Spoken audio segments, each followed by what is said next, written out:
This footage was filmed by the sole survivor of the Vega, the Soviet cargo ship which went down in the Indian Ocean on the 7th August 1950.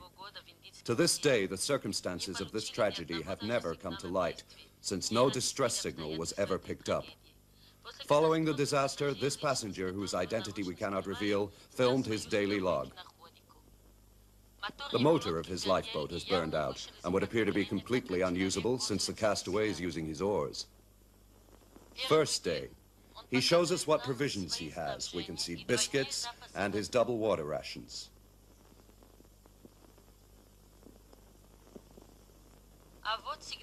A flare pistol.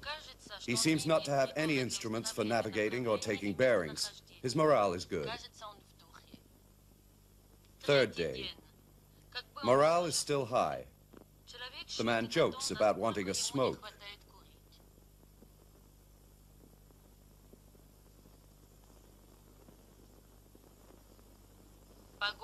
A squall is coming up. Ninth day. Atmospheric conditions are not improving.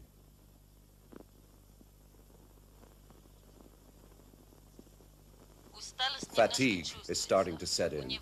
The man seems distressed.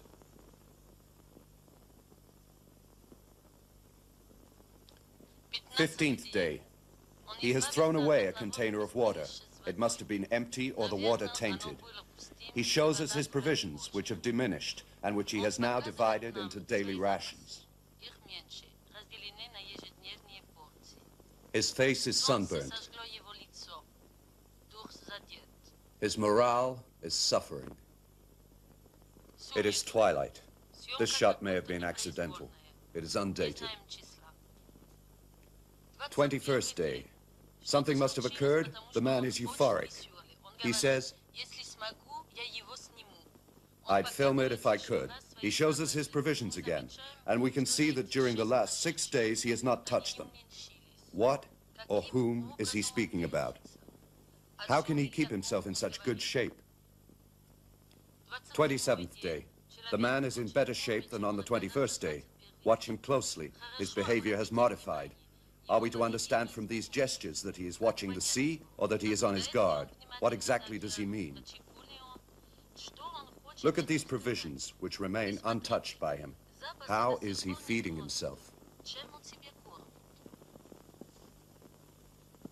33rd day. Watch carefully what is about to happen. The first thing he shows us is his provisions. This time they have gone down, but that still does not explain how he can have gone for 18 days without touching them. Look carefully at his face. We think that the man has already made up his mind. The dot you can see on the horizon is a ship. He picks up his flare pistol, which he has already prepared. He loads it.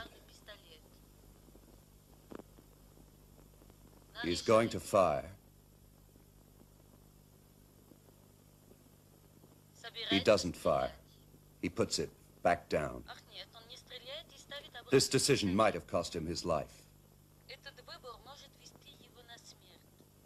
Without doubt, at this distance he would have been sighted. Why does he not want to be saved? We are between the 34th and the 38th days. What you see is a box which was part of the debris of the shipwreck. This proves that he has been drifting. The discovery now profoundly damages his morale.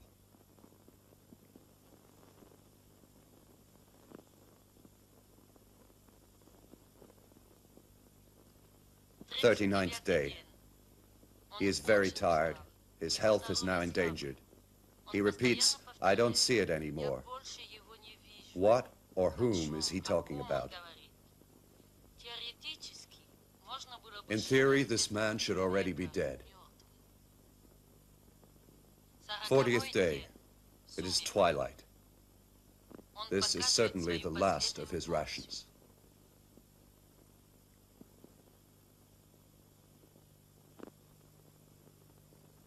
41st day. Twilight again. 2 days ago, this man was at the point of death. Where is he finding the energy to keep his gestures steady? He has just thrown away his last water supplies. He now has nothing more to drink or eat. We know that these flares are not intended for possible ships. What is he so sure of?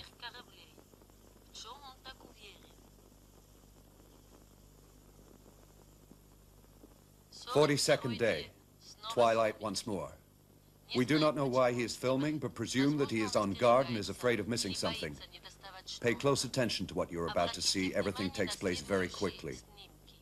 Look, this is not a natural phenomenon. It is what he was waiting for. It is difficult to give an opinion about what we have just seen. For him, the voyage is over. He leaves a message. He seems strangely happy. We do not think that it is a question of suicide. He is resolute. This man has a rendezvous.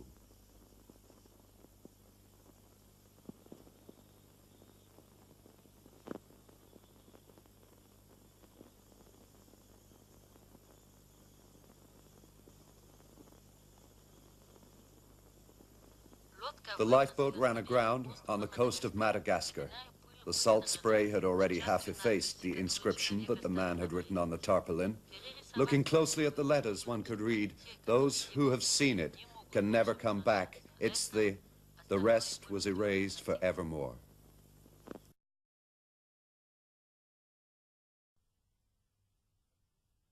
The 2nd of December, 1953. As arranged, Miguel has met me on the way out of the village. He has finally agreed to take me to the Nameless Ones. He doesn't want me to film. He has spoken at length to my car, telling it that we are to go on a long journey, but that it will not be going all the way with us, and it must forgive us. The 4th of December. We have been gone for 2 days. Miguel has asked me to drive.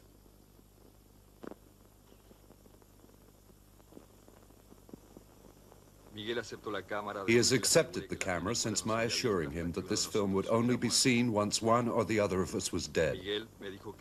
Miguel says that he will never be quite dead.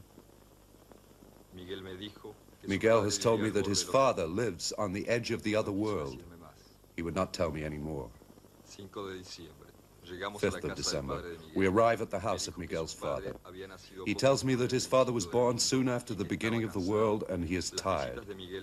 He is never surprised by Miguel's visits because he dreams them 2 or 3 days before. Twilight, walking in the desert. The old man says, "A long time ago, here, there was a village, and then the Great War came. It wiped out all the roads, and the people got lost, and the desert swallowed the empty houses. The desert is always the strongest one." Miguel's father has told me that I am too delicate for the spirits of the desert, and I had better sleep in the car. I did just that. 6th of December. For more than an hour, Miguel's father has been consulting the desert. Around 10 a.m., the father has come over to talk to his son. He talks in a dialect that only Miguel can translate. If, on the 2nd day, we meet a lizard crossing the road from left to right, we have to follow that direction. If on the 3rd day, a bird circles us twice overhead, we must immediately sit down and defend ourselves. It means they are not yet ready. If, on the 4th night, an icy wind wakes you, it means they want to test you and have asked Death to fan you with his veil.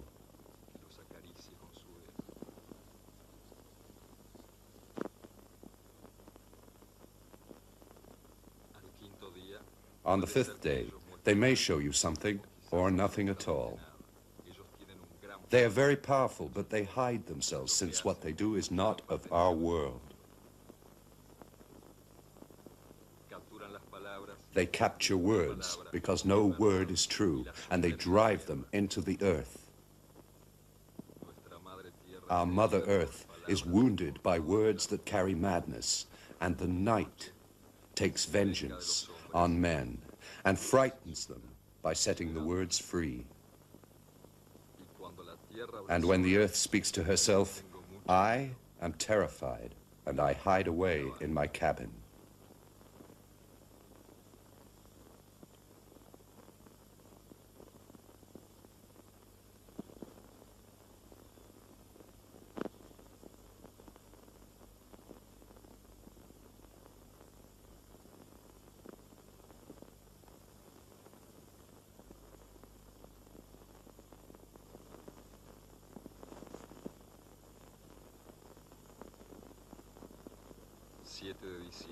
7th of December. Today we are entering the country where it rains stones. We must not speak all day.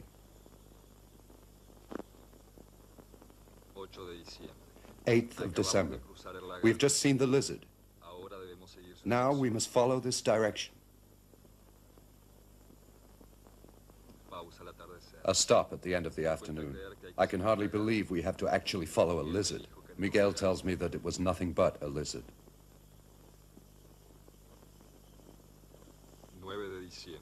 9th of December. Mid-morning, a bird overhead. Miguel is scared of me filming it. He thinks it is dangerous. We stayed in the position Miguel's father had shown us for more than 3 hours. Later, we headed west.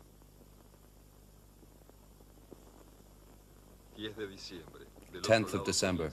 On the other side, the land of the nameless ones begins. Miguel tells me that they can travel very quickly across this vast space, for sometimes they are really there, other times they are only dreams. He would not say any more. Miguel does not think we will have long to wait. I suddenly realize that everything has happened just as his father said it would. I am much more impressed than I let on. 11th of December. Early this morning, a figure appeared on the rocks. In front of my eyes, it headed for the rock face, only to reappear at the same instant 500 yards away. Miguel whispered to me that it moved with the dream. I didn't believe what I was filming. This evening, Miguel asked me to film myself with him. I have a premonition, but refuse to admit it.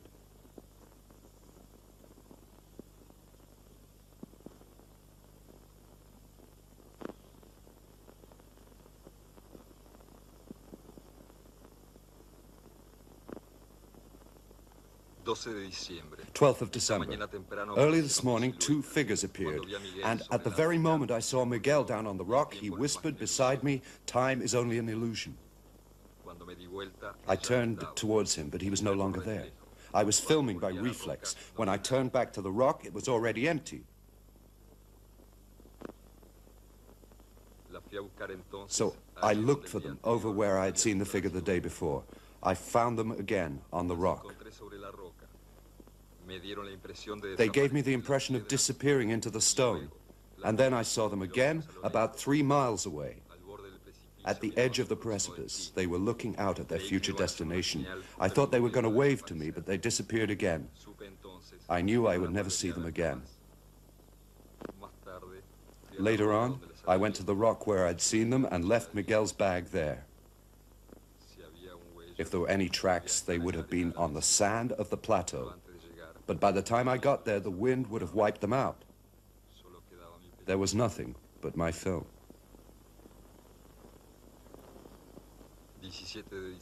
17th of December. I arrived at Miguel's father's. He was no longer there, and the desert was reclaiming the cabin. I tried not to show any surprise.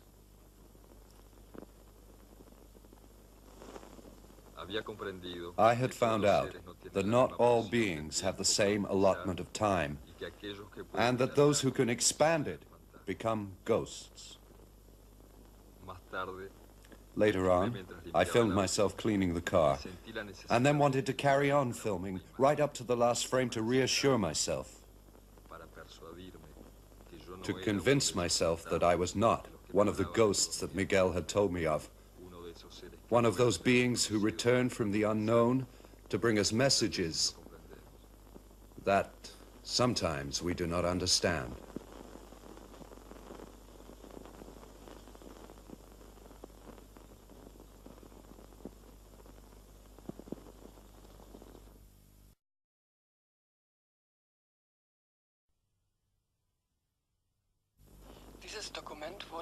This footage was passed on to us by and could seriously compromise the relations we maintain with. We believe the film to date from the year of the... It is daybreak in a part of the world which we cannot situate. Anything that might provide us with information about these men has been altered or removed, and not a word will be uttered during these pictures. Careful examination enables us to confirm that this film has not been the subject of any faking. We do not believe that these images could have been filmed secretly. The cameraman was a member of the commando unit and has, as you can see, complete freedom of movement. We believe that this scenario was certainly intended as a disinformation operation.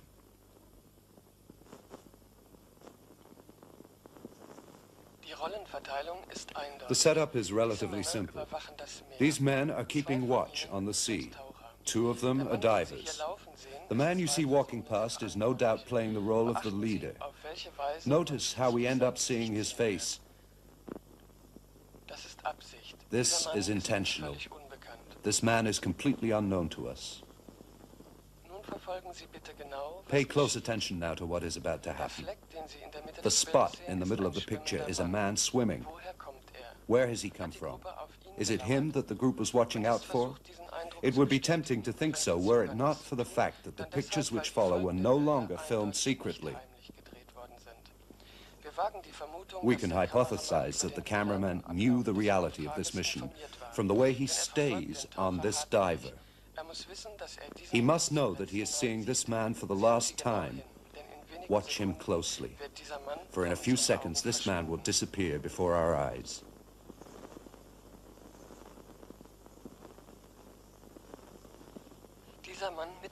This man out in the middle of the sea is a fearsome weapon. What follows is not play acting. What has happened? The diver is panicked, he has no equipment, he wants to get back into the dinghy, the swimmer is preventing him. The other watches them. They must have passed under the dinghy.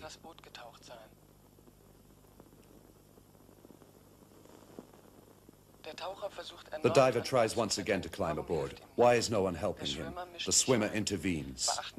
Notice, however, that he does not do it with excessive brutality, even though he certainly could. The other diver's gaze follows them. They must have disappeared very quickly, since it would seem that he has lost them.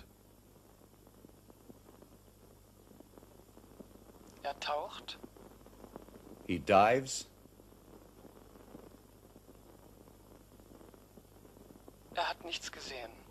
He hasn't found anything.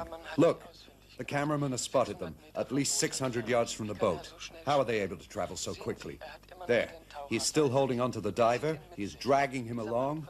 This man is fantastically strong.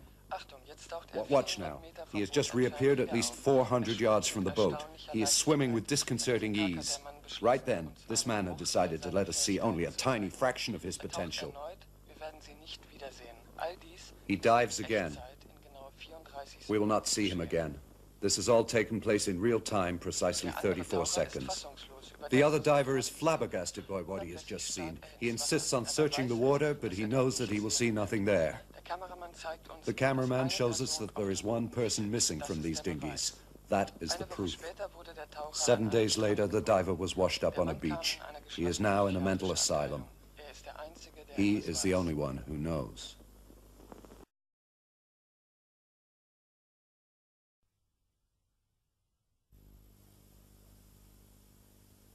This film has not been subjected to any editing. Its commentary was recorded under oath by the man who filmed it. My name is Kevin Riley. My name is Kevin Riley. I'm 31 years old. On the 11th July 1970, my friends and I had decided to spend the night under the stars in the Roxaka Zone region. This is Cindy, my fiancée. This is Cindy, my fiancée. We're married now. And there's Stephen Payne, my best And friend. Stephen Payne, my best friend, who was 29 at the time of these events. We'd studied architecture together. That's Karen, Stephen's wife. Karen, Stephen's wife. All four of us were childhood friends. We left Greenfield around We left Greenfields around 10 a.m. during the drive. Stephen told me In the car, Stephen told me he was happy to be making this journey east.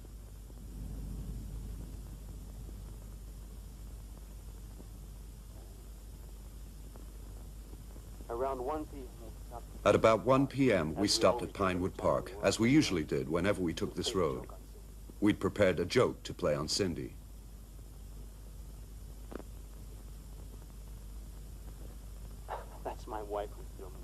Here, my wife is filming me.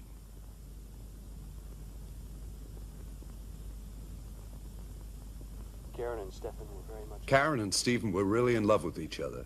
We used to like teasing them.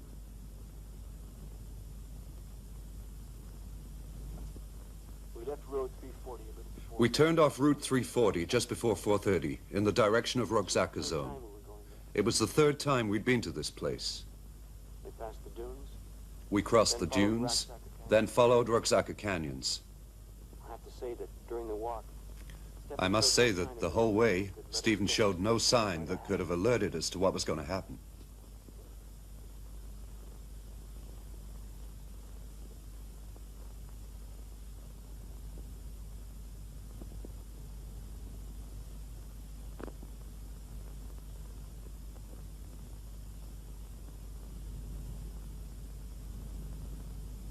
Around 6 p.m., Cindy and Karen were preparing... Around 6 p.m., Cindy and Karen were getting dinner ready.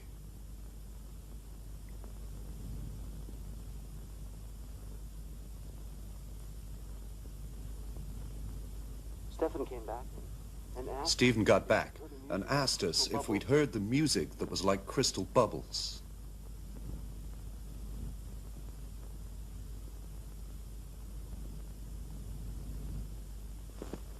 He showed us the direction. He pointed in this direction. Indians call this place... The Indians call this place the River of Stones that runs over the sleeping forest. We listened as hard as we could. We listened as hard as we could, but we couldn't hear anything but the desert. Stefan seemed disappointed. Stephen seemed upset and irritable. At this very moment... From that moment on, I had an intuition, a deep feeling that something was going to happen.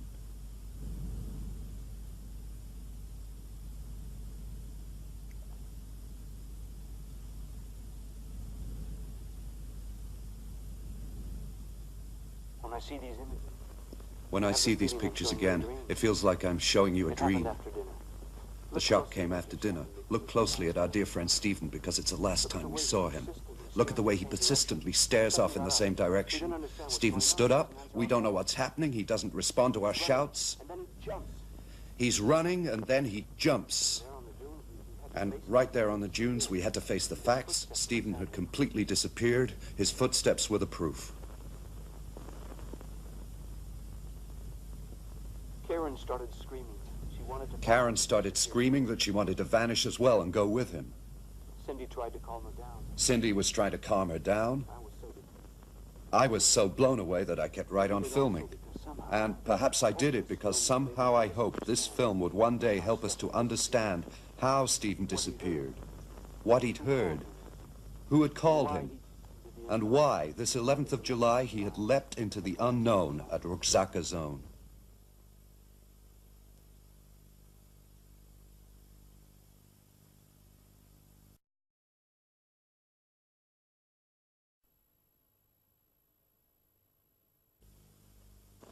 It was the sheriff who first informed me. It was the sheriff who first informed me that at Morella, an entire house had disappeared during the night.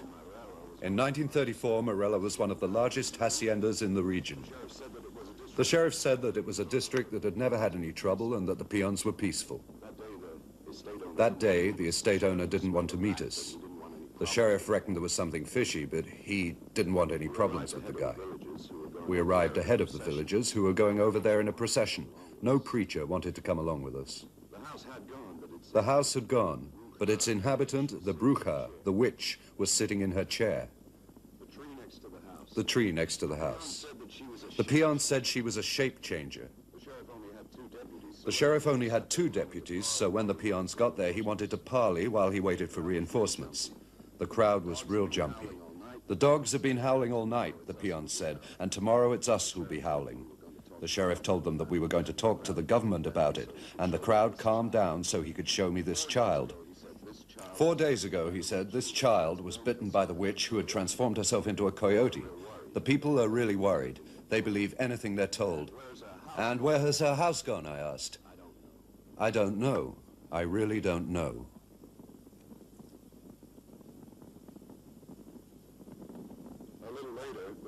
A little later, the crowd was up against the ropes and they were shouting that the witch had to be killed. They wanted to lynch her. One woman, who was completely hysterical, was saying that she was going to be possessed if we didn't kill the witch right away. And then they fired in the air, and the crowd didn't budge. What happened at that moment was very strange. I had the impression that the witch had hypnotized the crowd.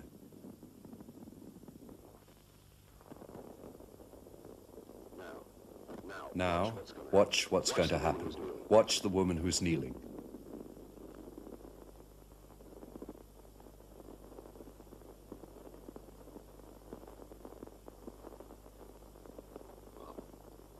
All this is true. It really happened. All this is true. It really happened. And it astonishes me when I see it today. The witch had really and truly disappeared. She knew what she was doing. 6 months later, the story recommenced with the death of the estate owner. The hacienda had been immediately bought up by a mining company who were evacuating the peons. The militia that this company were employing were just a bunch of hoodlums. So I could film, I lied to them and told them I'd been sent by the company. They believed me. The villagers were lost. Some of them were saving what they could from their houses. Others were trying to make them uninhabitable.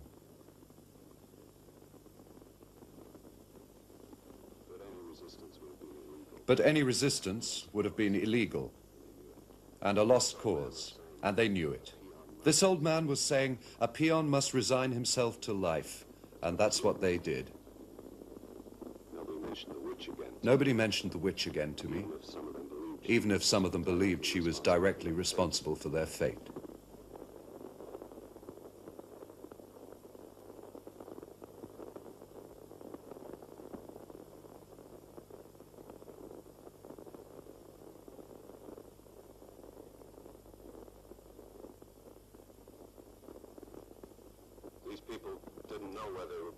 These people didn't know where they were being taken.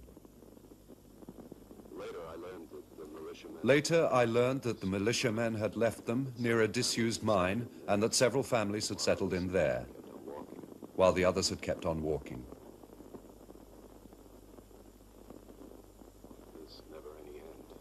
There's never any end to an exodus.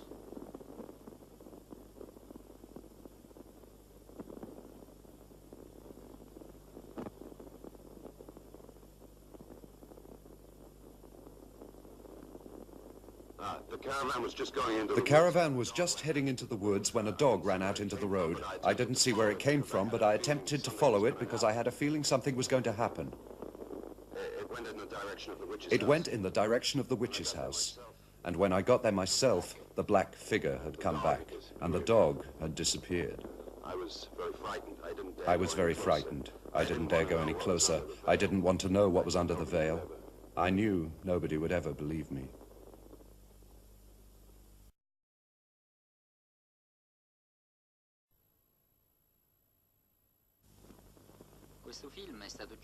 This footage was shot by an American soldier belonging to the airborne troops who took part in the Sicily landings of July 1943.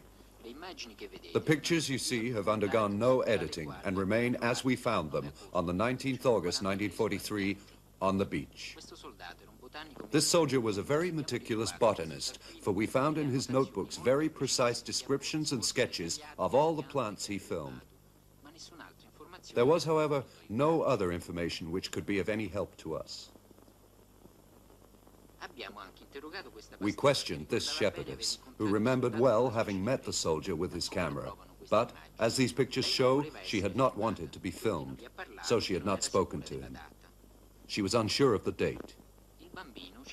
The child told us that the man had given him chewing gum, stroked his little dog, and filmed his sheep.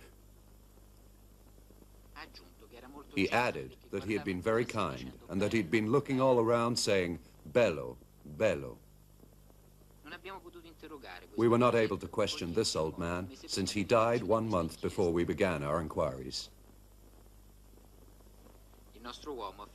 Our man ended that 18th August 1943 up above the San Antonio lookout point, then set off in the direction of the beach. 19th August 1943. Our soldier seems to be alone on the beach. He tries shooting a panoramic view. He starts on another take. Watch very carefully. When the camera reaches the sea, we can see a dot emerging from the water, and then a second. He has spotted them and reframes his shot.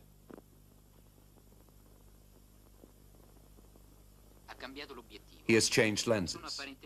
These are apparently just swimmers, but their behavior is strange. They have actually risen up from the bottom of the sea. The child is the first to spot him, the woman soon after. He goes to meet them. There has been, as you will see in a moment, contact between the soldier and these two beings because he now films from the shore. Look here at the proof that these are not simply swimmers, how they walk on the seabed and do not reappear.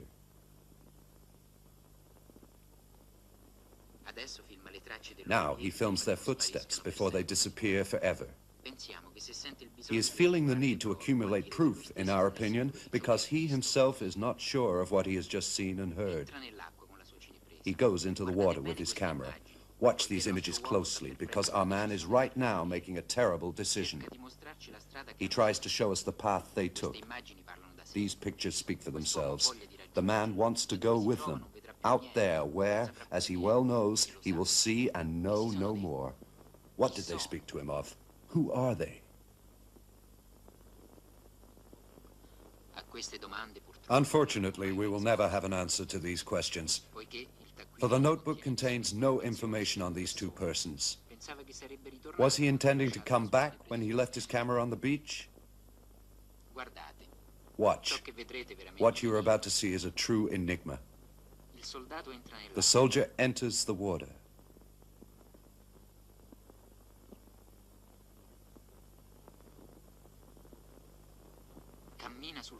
He walks along the seabed. He has found the path of those he follows. An undiscovered country has opened to him. This man is crossing the frontier. He will never return.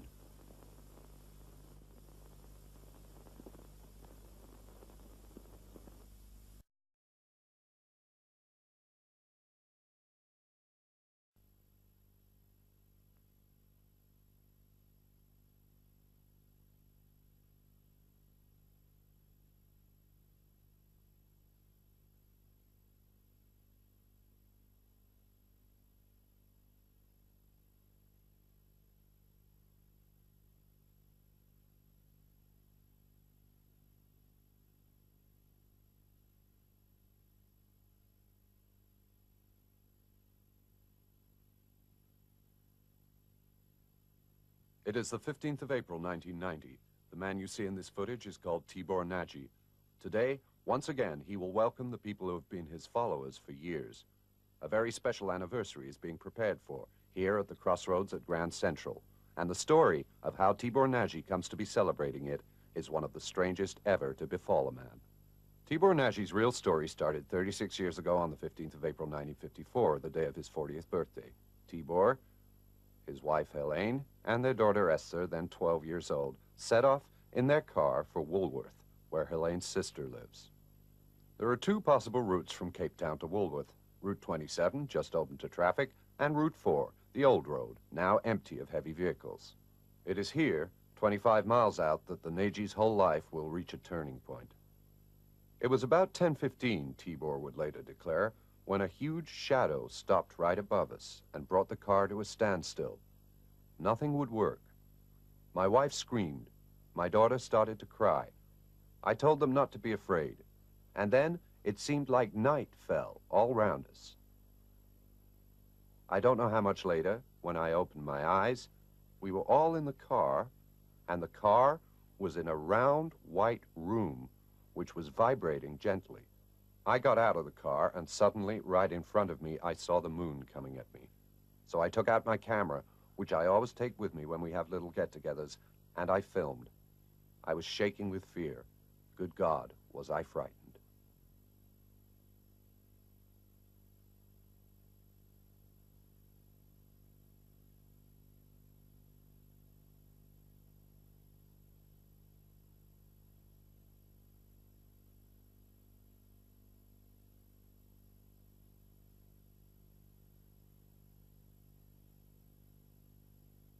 Abban a pillanatban a lányom fölébredt. Megpróbáltam megmagyarázni neki, hogy repülő csészal vett föl minket.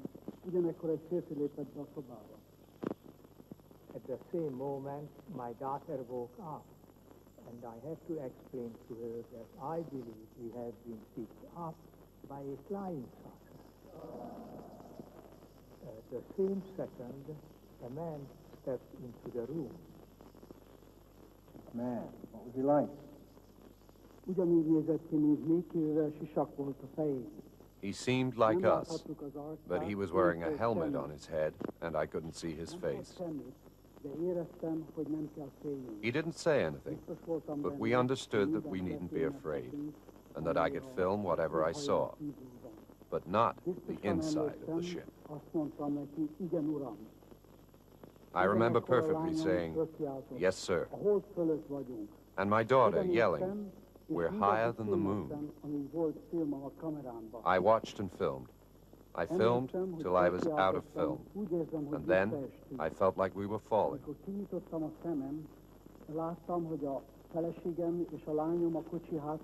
When I opened my eyes, my wife and my daughter were at the back of the car, and we were a few meters away from a road we didn't know.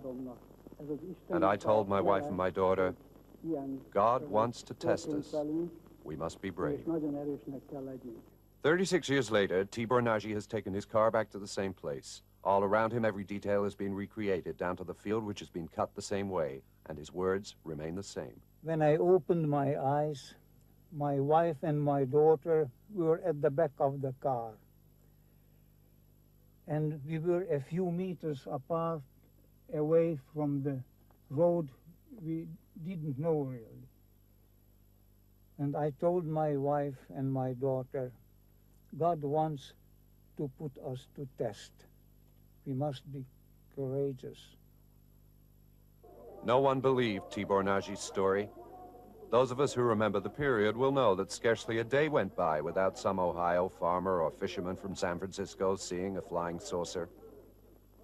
However, what makes the Nagy affair different is that he is the first to have managed to bring back proof, and that proof is his film, which you are going to see in a few moments. He may have convinced us, but not the investigators. Their surprise soon gave way to mistrust. And Tibor is taken for a hoaxer who just wanted to get himself talked about. It's said that he is the owner of his garage thanks to an opportune marriage. Within a few weeks, things start to go downhill for the Nagy family. Everyone is waiting for Tibor to own up and confess that the whole thing had been staged. Tibor refuses to do so, saying that he'll bring further proofs. If only the ones who had once carried him off would come again, he would be sure to recognize them and so be able to prove that he, Tibor Nagy, is not a liar. In February of 1955, the entire Nagy family settles in this tiny garage facing the crossroads at Grand Central. 4 years later, his wife contracts pleurisy, which gets the better of her. His daughter goes back to live in Woolworth, where she will get married before going off to live in Canada so as never to see her father again. Ever since that day in 1954, Tibor waits in the place where they set him down. Over the years, the village has grown in population, but there is still an exclusion zone around his garage. His followers have named him the Madman of the Crossroads, but not in a derogatory way. On the contrary, Tibor is as respected as a man who has met God in person.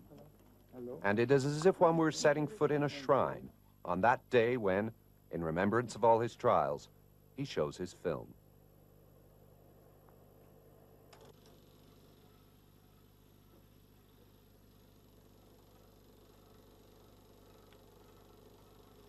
It was April 15.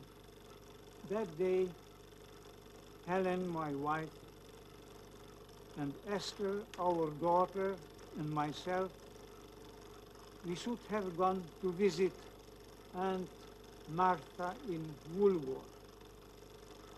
That was my 40th birthday. And it became dark. When I opened my eyes, I saw the moon, like you are seeing it there. And then we have flown over it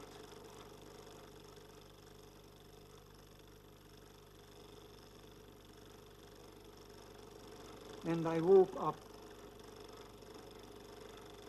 I thought being on earth, but I was in hell.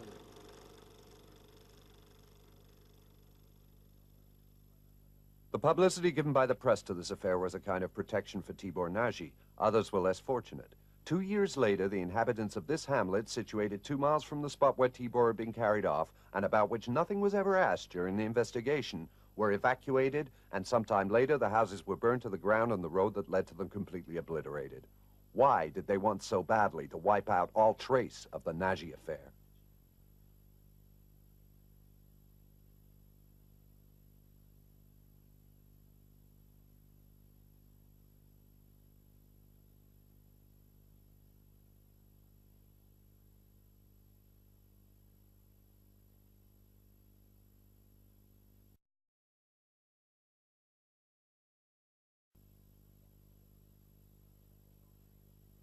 This home video, unique of its kind, is a warning.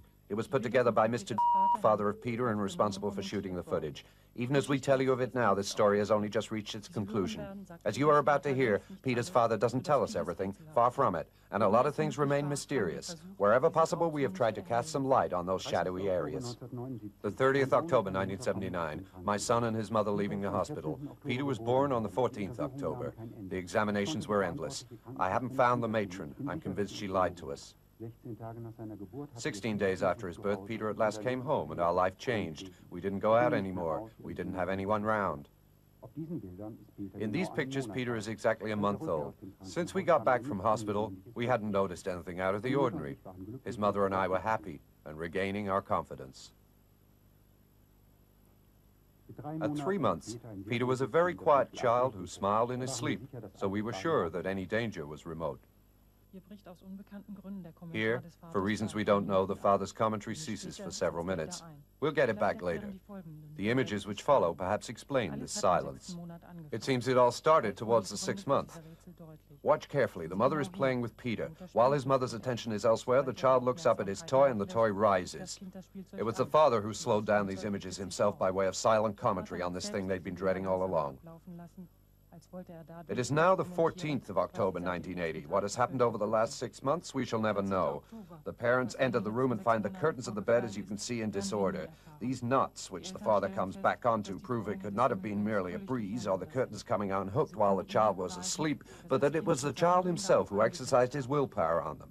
And if any more proof was needed, the child provided it the very next day, the 15th of October, when once again they found the curtains, this time in an improbable and, it must be said, rather disturbing position, and the parents do not hide their emotion.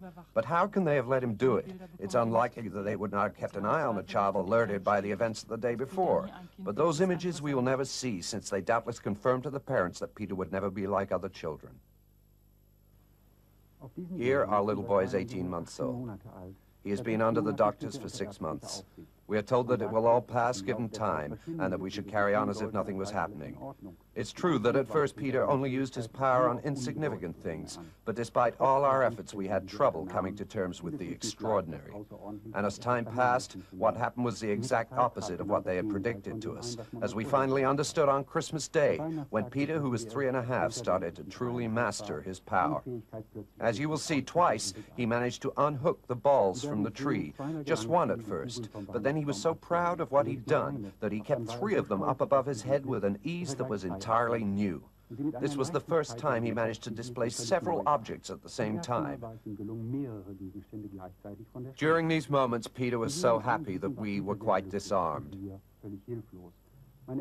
It was my parents who advised me to do laboratory experiments. I'll remember this day all my life. Peter was in an isolation chamber, and a man was asking him to make the foam rubber ball in front of him move. Peter couldn't do it and seemed completely lost. We couldn't speak to him. So what was he thinking of? Did he think we'd leave him there? Was he afraid of something? We never spoke roughly to him. Did he feel threatened by this doctor, who kept giving him orders? Did the man use a gesture or expression that Peter could have misinterpreted? We have asked ourselves these questions, and many others, over and over again, trying to find an explanation for what happened. Peter tried to explain that he couldn't do anything with the ball, so the doctor asked him to concentrate on him and to look into his eyes. Peter complied, and a few seconds later the doctor staggered out of the room and said to us, "I pity you, he's a monster." Ever since that day, we've kept Peter completely isolated, fearing that he might turn into a fairground attraction. Sensing what he was capable of, we saw nobody anymore. We lived with his power like a handicap that had to be completely hidden. We were helpless, we didn't know what to do. But these little family moments remind me how happy the three of us were. We were living a sort of secret life, completely turned in on ourselves, and I don't think we ever realized just how used to it Peter had become. He didn't mind at all spending his days in the garden with no one for company except his parents and the dog he was so intensely attached to. Here, the father's commentary stops once again. The rest is written in haste, but from what we have heard, we can have an idea of the final drama. Look carefully at this photo, which brings together everyone. We have good reason to believe it was taken on the eve of the terrible events. Who would think from these smiling faces that in a matter of a few hours this family will be doubly hit? Our inquiry has established that the next day they were all to go to home of the school, specializing in children who, like Peter, show the particularities that you now know about. The first words scribbled by the father are, "I told him that we wouldn't be able to take the dog." Peter's reaction is not slow in coming. It is every bit as intense and final as the love he had for the animal. He couldn't take the idea of being separated, continues the father, and there was nothing we could do to calm him down. What Peter is capable of is terrifying. What happened a bit later when his mother attempted to reason with him, I was not able to film. What happened was an accident. I am leaving this cassette behind as testimony. Don't anybody try to find us. It's not his fault. I love my son. This story reached its denouement less than a year ago. After the events you have just seen, Mr. fled with Peter into a mountainous region. They would hide there for 7 years. During the winter of 1990, Mr. fell gravely ill. Peter, who was just 11 years old, decided to go down to the valley. He managed to cross the snowed-in hills and thus save the life of his father. Today, Peter has lost none of his powers and is cared for in a specialist institute.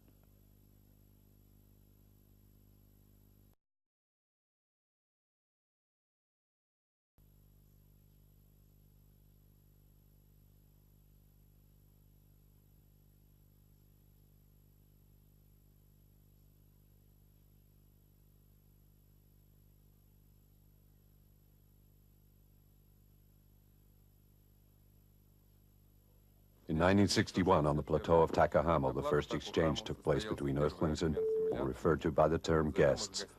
To honor this extraordinary opportunity, our two countries put aside their differences. The place of residence of the guests was this military camp, which they did not leave for 8 years. The buildings on ground level at Takahama made it look like a modest training camp, but its imposing underground structure housed extensive research units. Nothing has ever been leaked about the type of experiments that were carried out there, the number of persons involved, and the researches pursued, even if we can easily guess as to their purpose. But as we can see from this footage taken after the evacuation of Takahama, all sensitive areas have been sealed off or destroyed. These precautions are a sure indication of the importance of this location and the secrets it still surely contains in the heavy silence that surrounds this gigantic wreck of top-secret scientific research. In 1967 came the return. But the 3 Earthlings were never to come back from where they'd been sent. Of the guests, only 2 were present, one of them, according to the official version, having escaped. The Takahama mystery had begun.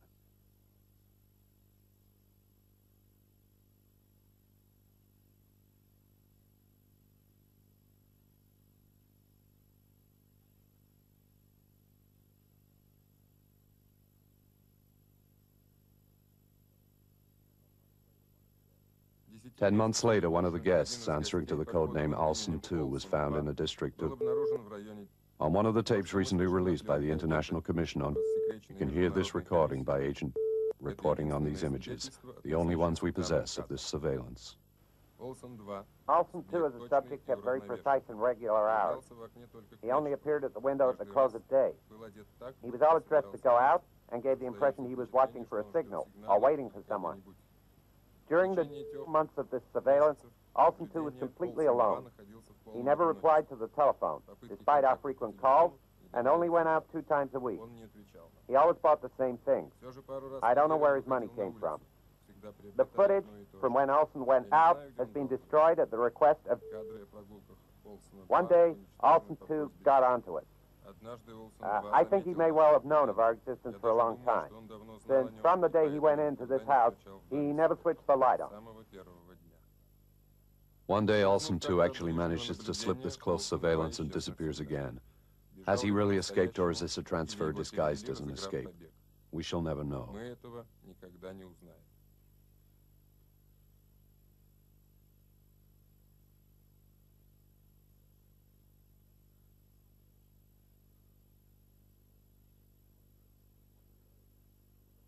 One year later, in those circles responsible for leaking Secret Service documents to the press, this unidentified film does the rounds. We are in a studio equipped with surveillance cameras. The mountain we can't help noticing is in the United States. It is inside of Lake Memphremagog. We are therefore on the Canadian shore. A precaution in case of incident. This footage was taken on the 17th July 1969. It shows us an individual who resembles the man we saw in the house. He must be in pain as he is taking medication. These medications seem to bring relief for a few hours. If this man is Olsen 2, his condition is reassuring, since he is clearly too weak to pose any threat. Any danger, if there were any, is thus remote. But it becomes apparent with the first pictures that what we are being shown is the interior of the house, which remained unseen by us in the surveillance tape, whose authenticity cannot be doubted. This permits us to hypothesize that this film is a fake, since it insists on showing us something which we have never seen and which has no point of reference. These pictures are from the 18th of July, 1969. Remember this date because the choice of it is already a start to resolving the mystery of Takohama. This footage was doubtless destined for the entirely respectable archives which wrapped up the experiments at the base. But who really is this man was shown? Was he already sick? Did he know what was going to happen to him? In these pictures, he is surely being spoken to. If not, why the loudspeaker? Why don't we hear the sound? What is really being said to him? He seems to be totally lacking in any reaction. What orders are being given to him? It is the 19th of July, 1969. Look, at the right-hand corner of the bed, his box of medications has disappeared. Were these medicines or antidotes? Is this the reality of the fate he so anxiously awaits? It seems he has just found out the answer. Watch carefully what is about to happen. In a few moments, this supposed Olsen 2 will achieve his destiny, but we are sure that his fate was decided a long time ago. Had he been conditioned? What choice did he really have? We are to be spared no unpleasantness, for it is more important now than ever that this man die today, and that his death not be in doubt for one moment. These images are a message to the whole of humanity. Olsen 2 died on the 19th of July, 1969. The next day, the 20th of July, 1969, Neil Armstrong set foot on the moon. The Takohama mystery deepened a little more.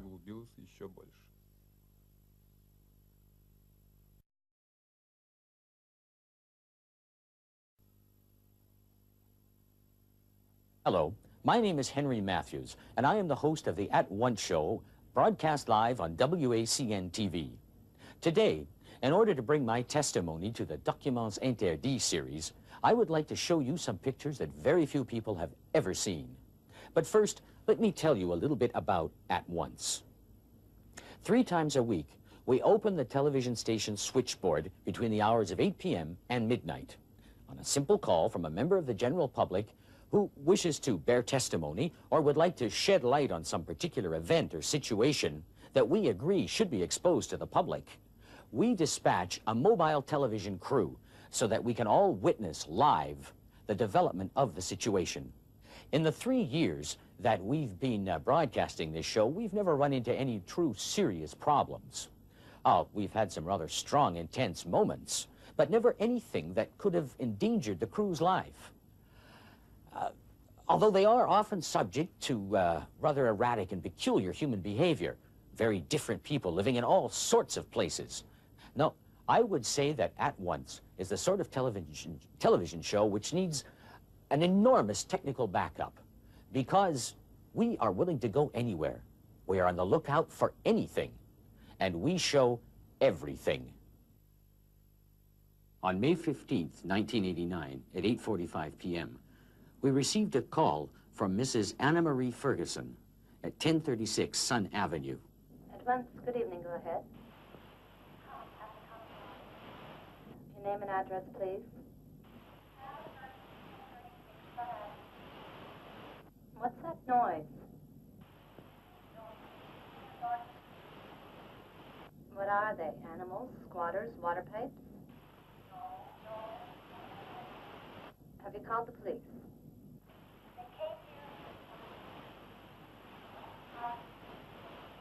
Do you feel you're in danger? Okay, Mrs. Ferguson. They're in your house, they're noisy. You don't know what they are, and the police have found nothing. Hello? Hello? Oh, they're opening the door. Yeah, 1036.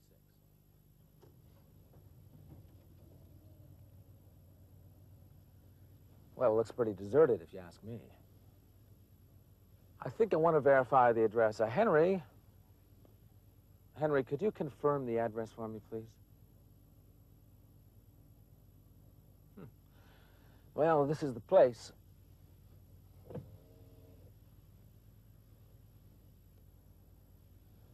I don't see an intercom, so what I think we're going to do is just continue along up the driveway till we get to the house, and I'm sure that we'll find Mrs. Ferguson there. She's probably seen us arrive on the television set, and she should be waiting for us at the front door.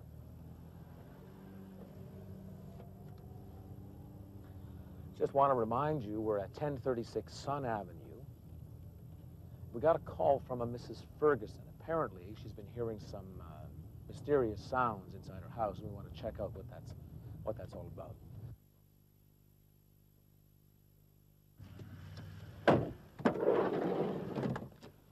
Mrs. Ferguson? Mrs. Ferguson? It's the At Once crew. We're here. No answer.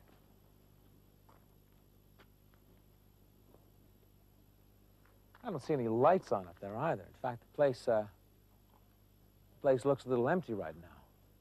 While we're waiting for Mrs. Ferguson to come out, why don't we take a look at these grounds, what we can see anyway. Some trees over there, and a nice wall. This appears to be, I'd say, a manor house. It must be probably a good 100 years old, but it's in lovely condition. Ah, there's something here at the front door. Mrs. Ferguson? Mrs. Ferguson, it's the At Once crew. Come on out and meet us. We'd love to see you. Maybe she's a little bit shy, huh? Well, that's okay. Maybe she'd like to remain anonymous. We at the At Once show certainly do respect your anonymity. After all, this is your show, and, well, if you choose to be like that, that's just okay with us. We're just here to help you get your show going. Mrs. Ferguson, come on up. See what's going on here. Mrs. Ferguson, if you can hear me, it's the At Once show. Would you mind if we came in?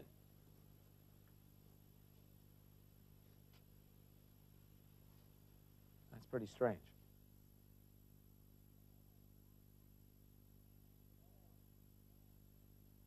Hello. Let's take a look over here. Well, there's no one down there, no one there.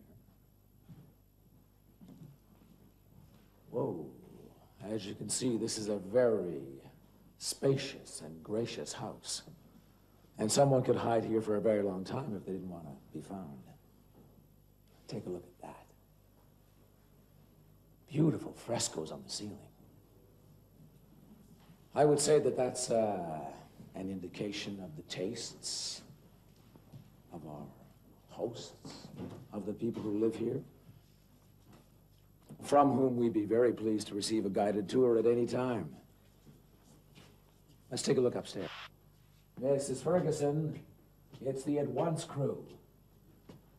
We took the liberty of allowing ourselves in because you opened the door for us.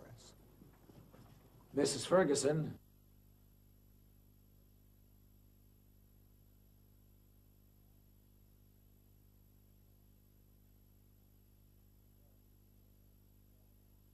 Well, here we are in a small lounge,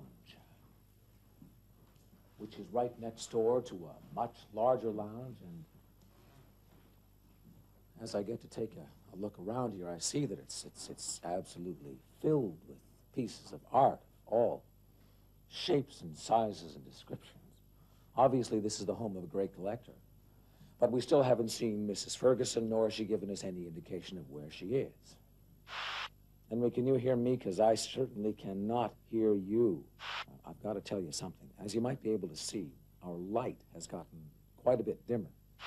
And we lost contact. I don't know if it was that we were cut off or just what happened, but it was very strange. I don't know, did you receive me?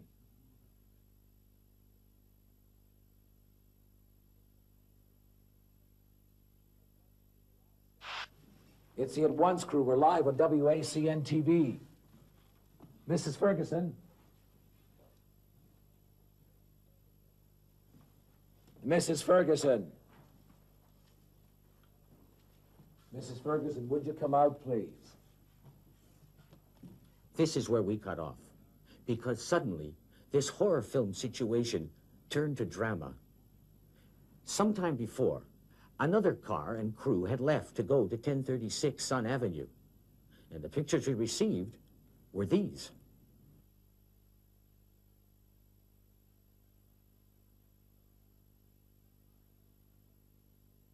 The car was the undeniable proof that it was the same place, 1036 Sun Avenue.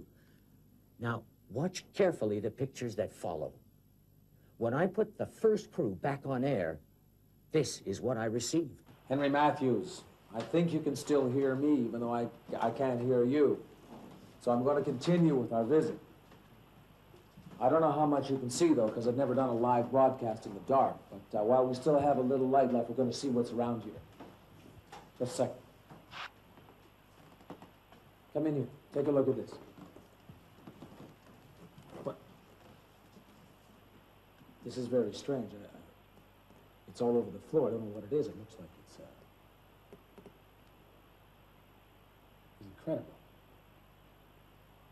It's like snow. In the beginning, we couldn't believe it, and we kept switching from the inside to the outside. But then we had to admit that we were facing some kind of supernatural manifestation, a different reality. I had only to push that on-air button to let 12 million viewers see this spectacle. Now but I couldn't push the button. This corridor is far too long to be part of the house we entered. I gotta tell you, I don't feel very comfortable about this whole situation. There's something unhealthy, almost unreal about this place. I don't know what it is. One thing I can tell you, it's not fake. And to prove that to you, we're going to keep going until we find out exactly what's going on around here. Mrs. Ferguson! Whoa.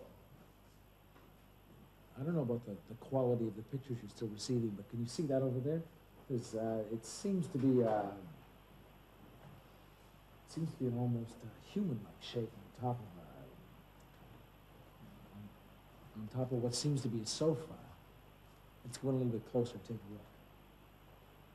Now, if you're feeling a little sensitive, maybe you better back away from the TV screen. Mrs. Ferguson?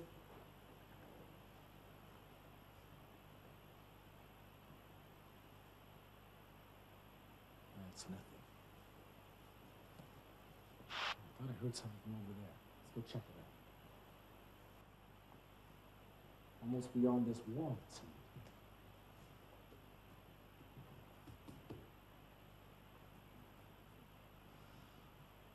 seems. What is this? This house is in total decomposition. You see that? Beginning to wonder if we still have a ceiling over our heads. Mrs. Ferguson! I would like you to stay watching this picture, as we did. Powerless, eaten by anxiety, not knowing what to do. We made inquiries. So did the police. We searched the place from top to bottom, in vain. All that was left to us was that telephone conversation recorded at the switchboard at 8:45. But there again, another great surprise awaited us. We had it analyzed to the extent of rooting out the words that were hidden underneath all that crackling. You'll remember that the connection was very poor, that the voice seemed very distant. And indeed it was. That conversation dated back to the 1930s, when Anna Mae Ferguson lived in that house. Well, in those days, the region was developing so rapidly that the city development couldn't keep up with it, namely the sewers. And so they had a lot of rat problems for a couple of years. And Mrs. Ferguson was, in fact, calling the exterminators. Well, you can imagine the interference on the line.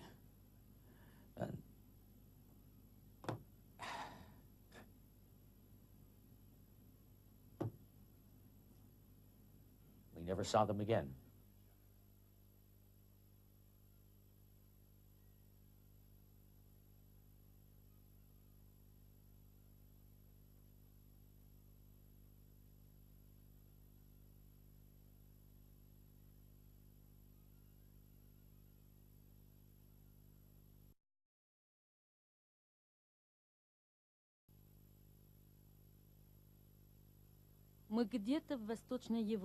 We are somewhere in Eastern Europe, a Western commentator would say, delighted to have fallen on a scoop. After long months of bargaining, this barrier was finally put up for the sake of politics. Officially, we did not need permission to film, since we are not in a camp, but in a sheltered residence. Those who live here do so of their own free will, because there is nowhere else they could live. These occupants are men from SCAR. SCAR is the code name of a program of biomechanics, that science which aims to improve human performance, to turn men into semi-robots. Don't laugh, for no sooner had this idea occurred to some professor brainstorm than it was put into action. Conceived during the Cold War, this program was pursued into the 70s. But then, what with the war with the West that never seemed to come, and the results that were obtained, the research was abandoned. Today, the men who paid the price for this experiment have been brought together in this building, sheltered between a lake and the thick forest, away from prying eyes. We will only see this small group. It seems the others did not want to come. But they can easily be heard in the testimony which follows. Go on, speak for us. Yes, Peter, speak to her for us. Hello, Piotr. Thank you for talking to us. We don't trust those cameras of yours. They see us as circus animals. We'll show you everything we film, and you can tell us if you like it or not. Fine, like that, it's all right. Piotr, tell us what happened to you and how you come to be here. About 30 years ago, I was working in a sawmill. One day, my right hand and arm were torn off. While I was still in hospital, they came to see me. When they saw me, they said to me, "Look, your hand is done for. No ordinary doctor can do anything for it, but we can help you." They could propose to me an experiment to get my arm better. But for this, they had to send me to the center. That's where they have all their facilities. Since I had no wife or children, I thought it over and in the end said yes. There, look what they did to me. They call that an arm. It's true, I can carry 950 kilos and press up to 1.5 tons per square centimeter. But the thing is, it's all homegrown technology, and it works like everything else here. You know what I mean. Here's where I live. All those dents, I did them with my elbow. My arm starts off by itself, suddenly, all over the place, and I break everything. Those lumps, too, it was me that did them. It was me that dented it. My arm went off like a spring. Everyone laughs at the noise it makes. And there's my reinforced bed, and the walls are reinforced, like the door.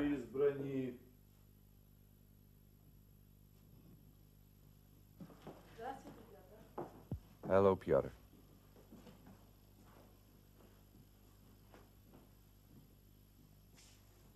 Smile, you're on TV. And that's what things have come to. I wanted to open the window and my hand got stuck. That's the story of my life. A simple gesture, a tiny gesture, and it's catastrophe. Let's try it like this. No, that won't work. It's too small. No, that's no good. It's no good. Let's try something else. Go on, try it.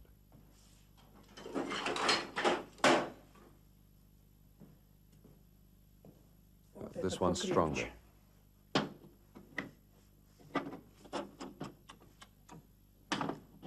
No, it won't work. Let's try again. I'll be back in a minute. All right. Life stinks. Life stinks. My grandmother was right. Life stinks. Ilyush! Ilyush! Where's he gone? I'm glad to see you guys. It'll be drinks all round. Well, old friend, stuck, are we? Yeah, the bastard's stuck. Come on, let's try. All together now. Careful, it's a hand. One more time. We should try the blow lamp.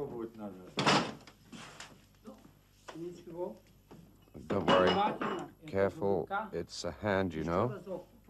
One more time, give it a try. There, that's it, push. Great. You couldn't break the window by yourself. You had to call 2 other guys in to help.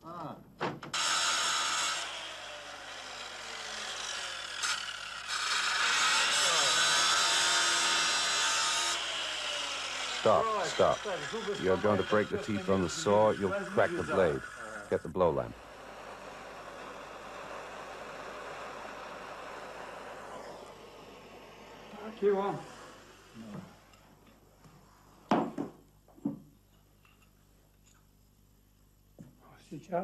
Keep still. Again. Go on. A little bit more. There.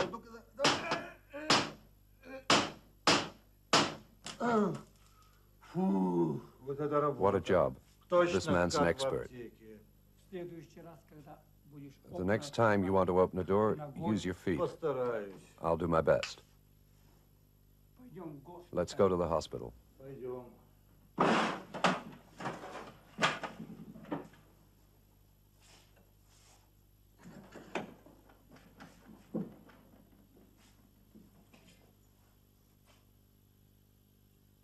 Tell me if it hurts. Don't worry, I know you've got golden hands. Go right ahead.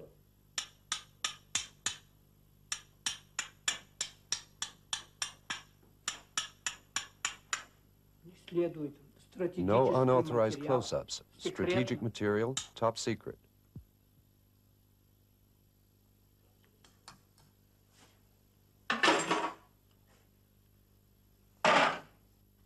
It's rusty. Here, here, and there. We'll have to soak it in oil. And have you got any oil? How do we do it? We'll manage. We Russians are incredible. We can get out of anything. Some lard. On a low flame. On a low flame.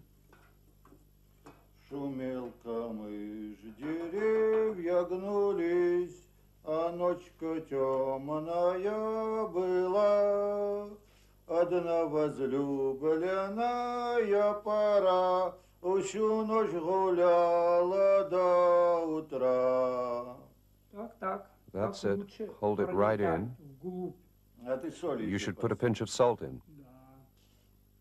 Why not? How's the invalid? All right? Let's see if it's okay. Good. We can operate.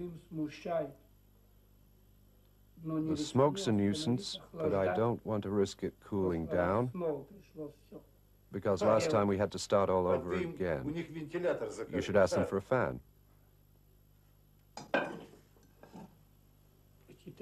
Keep these rags on the joints.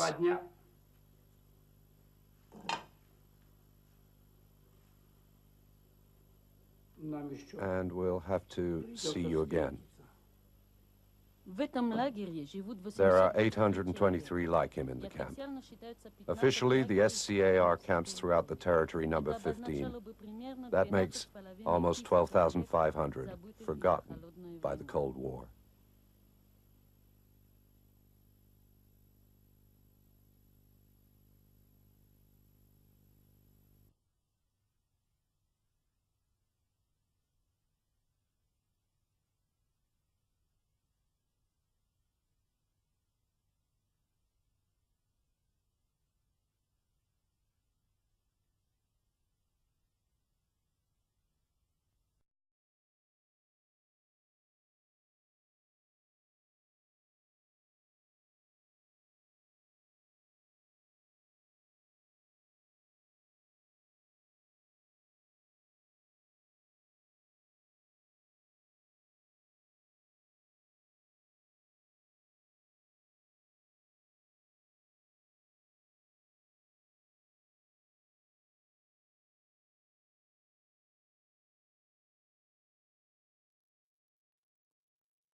Note 1. I've chosen Peter Thomas, 41, an engineer. He has the same hair and eyes as me and is the same height. His father's dead. His mother has left the country. Note 3. Klaus Thomas, his son, 10, sets off to school every morning at 8:05 with his friend Karl Meyer, 11, who comes to get him. Appendix 3A, ground plan of the house. Note 4. Sabina Junger is 43, father and mother deceased, married to Peter Thomas for 15 years. They moved into the house at number 68, he has crossed out the address, 13 years ago. Note 6. Once every 2 months, Sabina receives a letter from Margareta Bauer, 78, her only aunt, who lives in the provinces. Note 9. Sabina is watching her husband. Every day when he comes home, she's taking in the washing. I've noticed that she often washes the same towels. Peter hasn't realized this. Note 12.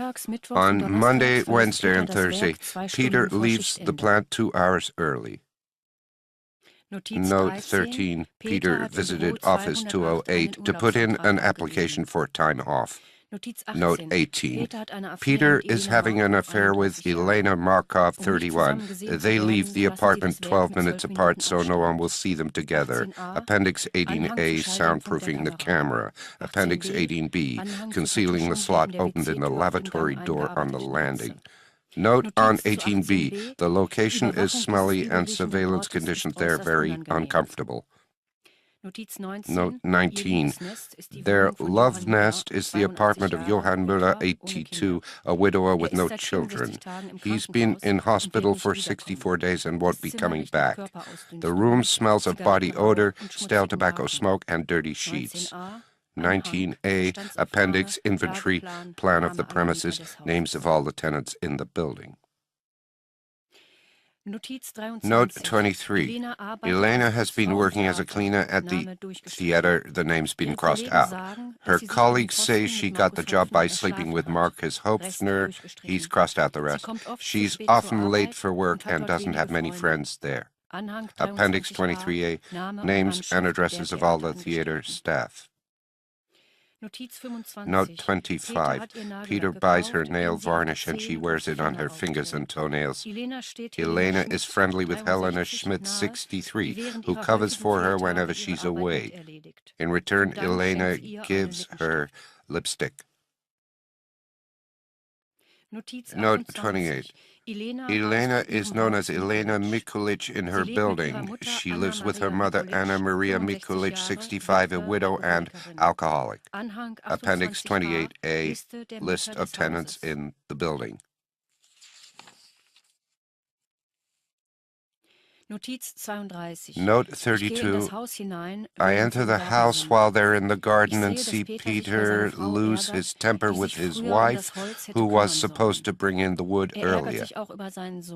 He's angry with his son, too. Klaus nearly caught me. That won't happen again. Appendix 32A, photo of the sets of keys. Note 34. The park where Elena meets her brother Ulrich is always empty. To approach them, I pretend to be an old woman feeding the birds. Note 35. Ulrich, 32, unattached, works at the hospital. He no longer sees his mother. He found the apartment for Elena and sold old Johann Müller's possessions without waiting for him to die. Appendix 35A, list of meetings between Ulrich and Elena over 8 weeks. Note 36, I'm an electrician with cap, jacket, and heavy glasses. The house is messy and smells dirty. Appendix 36A, State Electricity Department house call voucher. Note 40. I concealed the camera when I made the electrician's visit. It films at 18 frames a second.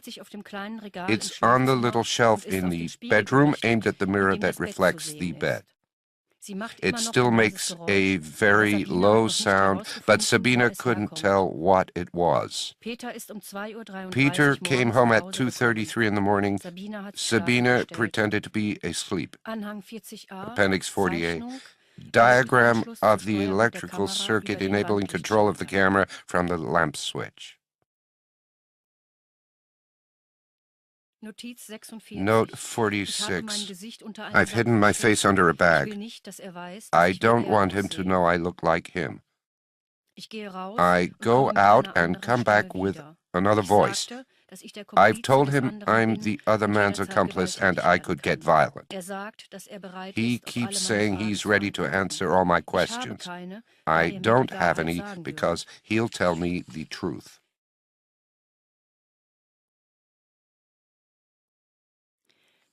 Note 48, 1738. I've already done this. There's nothing more exciting than this, going home for the first time. They'll listen to me, love me, see me. I'll point them in new directions, change lives, correct futures.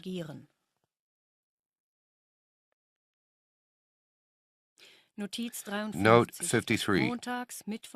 On Monday, Wednesday, and Thursday, I reload the camera before Elena comes. She's been working, so she smells of perspiration, and her odor lingers in the apartment. I have a shower, so her smell doesn't stay on me. I've jammed the door of the stove. It can't be filled anymore. Appendix 53A. Diagram of the electrical connection synchronizing the camera with a 5-second lag once the front door is closed. Note 55. Sabina is suspicious of the way I've changed. She's wondering how much my sudden enthusiasm for Super 8 will cost.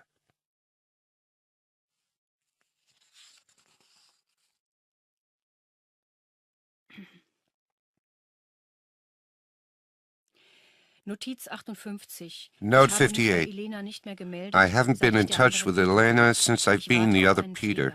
I'm waiting for her to make her move. Appendix 58A. Installation diagram for another camera after the first broke down.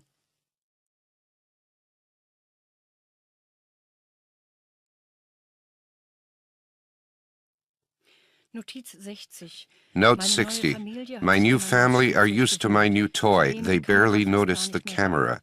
Klaus loves his daddy again.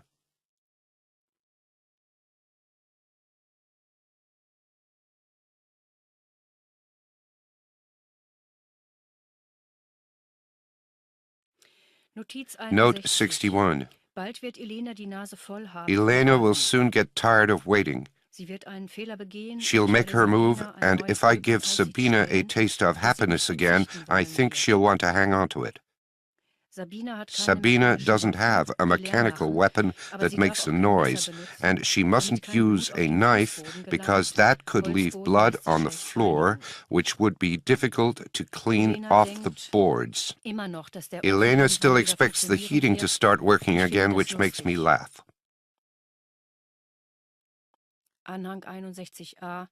Appendix 61A. Reinstallation of the camera in the stove behind the perforated plate.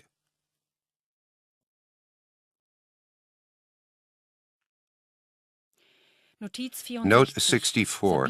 Sabina is worried what the neighbors will say about the camera. She often talks about money. She senses there's something about me but doesn't know what. It worries her. I like to see that uncertainty on her face. It means I have to be very attentive, and the more attentive I am, the closer Sabina and Peter are again. Note 65. Blackmail. There were 3 photos in the mail. I intercepted them. They were taken in the Muller apartment by the camera fitted with a timer still on the stove. Note 71. Elena told him he's not the same. Ulrich asked her if she wanted him to do something. Elena said nothing. It's up to him. Appendix 71A. The camera didn't run smoothly with the cold. Check the muff.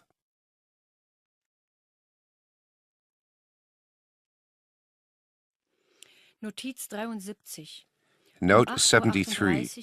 At 8:38, Ulrich is stealing from the hospital laundry and uses the rear courtyard entrance. Peter doesn't want Elena to break up his family again. He has to act quickly. He calls this initiative preemptive self-defense.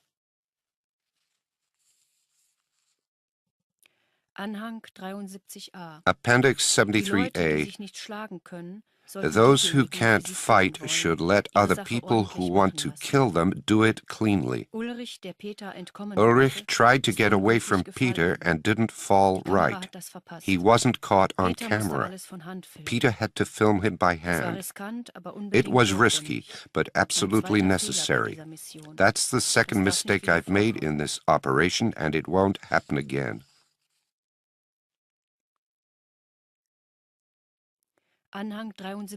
Appendix 73B. Since the fall didn't kill him, Peter decided to drive over Ulrich as he left.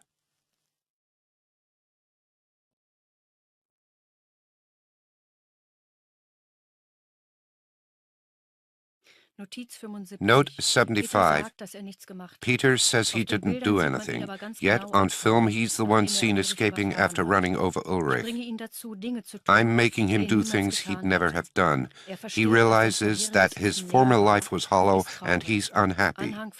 Appendix 75A. Peter pissed himself. I don't like cleaning up, but the smell's bothering me a bit. Note 79. I showed Sabina a film of Sabina, and she told me off for wasting money. I came out with a grand phrase. When I film you, I learn how to see you. Sabina didn't like that, but she finally let me get closer, and I read the look in her eyes as an encouragement to take things further. Note 80. Adjustment and installation of a totally silent camera, fitted on a little shelf. No more need for the mirror. Note 80A. I changed the bulb of the other lamp. Tonight, I'll be a completely married man, but I'm still going to keep my pajama jacket on. Appendix 80B. Notes on camouflaging the camera and a new diagram of the electrical system linking it to the lamp switch. Note 84. When I show Peter snatches of Peter's life, he just won't see how lucky he is to be able to fix it. Although I've sorted everything out now, he doesn't like seeing his wife happy with him. I deal with his stubble so he doesn't change. Note 88. I've written a letter to Sabina and copied Elena's signature. Elena will keep quiet if she agrees to a divorce. I've enclosed the photos and a document proving Peter embezzled money from work to pay for their car. I've also sent the key to the love nest and the time of the meeting. Appendix 88A, accounts voucher from the plant. Note 92. Sabina could go to prison with Peter. She could also lose her son and house. I can see her anxiety. I like her silence.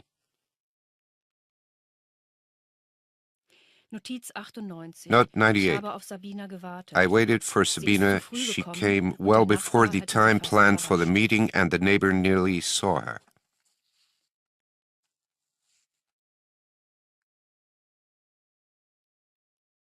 Note 99. I'm pleased the lock switch worked properly this time. That sort of little device is always very fragile. I listened at the door. They both realized they shouldn't make a noise the neighbors would hear. I knew Sabina would be stronger. She's a silent woman like me.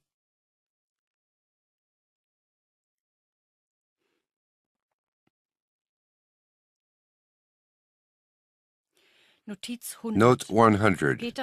Peter sorted everything out. He showed me how he burned Elena's fingers with acid to remove her fingerprints and make her difficult to identify. The acid he used smoked a lot, probably because of the poor quality nail varnish. Appendix 100A, note on the acid used, the quantity and the precautions needed.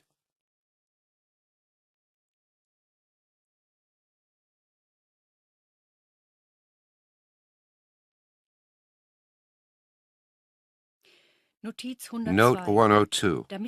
To make Elena's body impossible to identify, Peter cut her head off.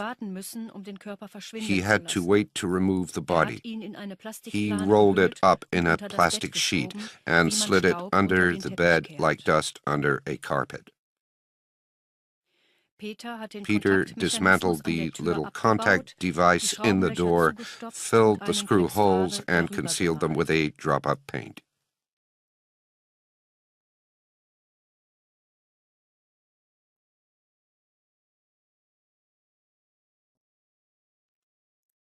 Note 105. Peter personally let Elena's mother know that her daughter and son were dead.